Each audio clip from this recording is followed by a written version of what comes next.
இது புது இந்தியா, பகைவனுக்கும் பயம் காட்டும் பாரத பிரதமர். ஈரானிய கப்பல் விவகாரத்தின் பின்னணி வெளியானது. ஈரானிய கடற்படை கப்பல்கள் சமீபத்தில் இந்திய கடல் எல்லைக்கு அருகே மேற்கொண்ட நகர்வுகள் சர்வதேச அரங்கில் பெரும் விவாதத்தை ஏற்படுத்தியுள்ளன. திட்டமிட்டபடி இந்திய பெருங்கடலின் கிழக்கு பகுதியில் ஒடிசா அருகே பயிற்சிகளை முடித்துவிட்டு இலங்கையை சுற்றியபடி ஈரான் திரும்ப முற்பட்ட அந்த போர்க்கப்பல்கள் சர்வதேச கடல் பகுதியில் சில சந்தேகத்திற்கு உரிய நகர்வுகளை மேற்கொண்டன.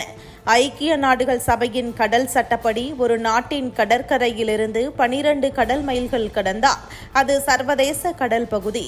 அங்கு எந்த நாடும் உரிமை கொண்டாட முடியாது என்றாலும் கடத்தல் அல்லது பயங்கரவாத அச்சுறுத்தல் கொண்ட கப்பல்களை தடுத்து நிறுத்த வல்லரசு நாடுகளுக்கு அதிகாரம் உண்டு. இந்த சூழலை பயன்படுத்தி இந்திய பெருங்கடலில் உள்ள தனது டீகோ கார்சியா தளத்திற்கு அச்சுறுத்தல் இருப்பதாக கருதிய அமெரிக்கா சர்வதேச கடல் பரப்பிலேயே ஈரானிய கப்பல்கள் மீது தாக்குதல் நடத்தியது.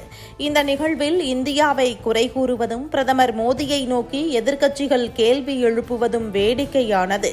இந்தியாவுக்கும் ஈரானுக்கும் இடையே வணிக ஒப்பந்தங்கள் மட்டுமே உள்ளனவே தவிர ஈரானின் ஒவ்வொரு நகர்வுக்கும் இந்தியா பொறுப்பேற்கும் வகையிலான பாதுகாப்பு ஒப்பந்தங்கள் எதுவும் இல்லை.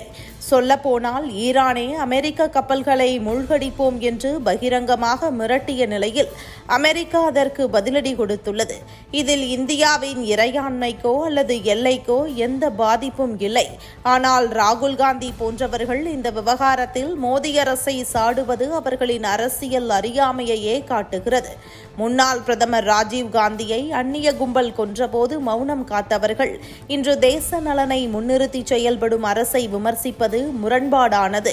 அன்று விடுதலை புலிகளின் கப்பலை சர்வதேச கடலில் தகர்த்தபோது அமைதியாக இருந்த காங்கிரஸ் இன்று அதே போன்ற ஒரு சர்வதேச விதியை பின்பற்றி அமெரிக்கா செயல்படும் போது இந்தியாவை தொடர்புபடுத்துவது ஏன்? உண்மை என்னவென்றால் இன்று இந்தியாவின் எல்லைக்குள் நுழையவோ அல்லது இந்தியாவின் அனுமதியின்றி ஒரு சிறு அசைவோ ஏற்படுத்தவோ அமெரிக்கா போன்ற நாடுகள் அஞ்சுகின்றன. மோடியின் தலைமையிலான இந்தியா தனது எல்லையை ஒரு புனிதமான லக்ஷ்மண கோடாக மாற்றியுள்ளது. இந்தியாவை சீண்டினால் அதன் விளைவு கடுமையாக இருக்கும் என்பதை உலக நாடுகள் உணர்ந்துள்ளன. ஈரானுக்கும் அமெரிக்காவுக்கும் இடையிலான மோதல் என்பது அவர்களின் தனிப்பட்ட பகை.